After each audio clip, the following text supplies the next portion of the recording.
congratulations on this powerful film. Your performance was so brilliant, and it's Thank you. inspired me to learn even more about Lee, so thank you. Oh, good, thank you. I couldn't help but draw the parallels between Lee's groundbreaking anti-patriarchal views in both her art and life, and your prolific work as a champion of feminism and combatant of sexism on and off the screen.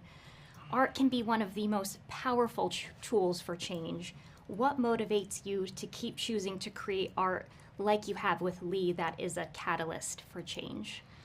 Well, I mean, thank you for acknowledging those things, and I just feel so privileged to be in a position where I can tell the stories that I want to tell about people I am interested in, but also people who really change the way we view the world. Yeah. And that's who Lee was, you know, being one of the early, what we now know to be reportage photographers. And to have had the courage that she has. She didn't have to go. Right. She could have said, okay, I'm just, you know, I'm going to go and see what it's like and come back again. She didn't. She fought to go. She got there. She still had to fight to stay there and get into those male-dominated spaces. And she just kept going. And so, for me, I feel that I have such a fulfilling career.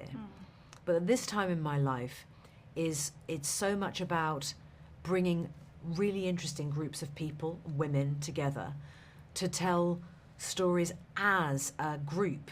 That sense of sisterhood, I think we're feeling that much more in the industry now since the Me Too movement. We really are. I think we're seeing one another with different, more compassionate eyes.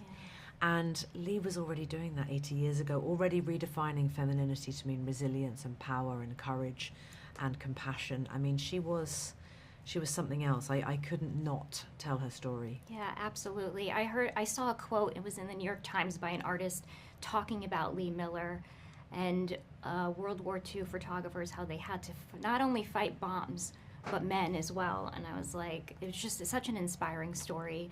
True. It's also so apt and beautiful that Ellen, who is your cinematographer on Eternal Sunshine of the Spotless Mind and A Little Chaos, an artist who sees so thoughtfully and brilliantly through a lens.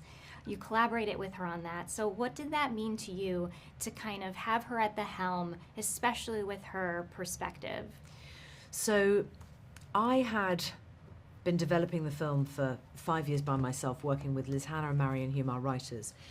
And I just got to a point where I just knew we couldn't have a male director.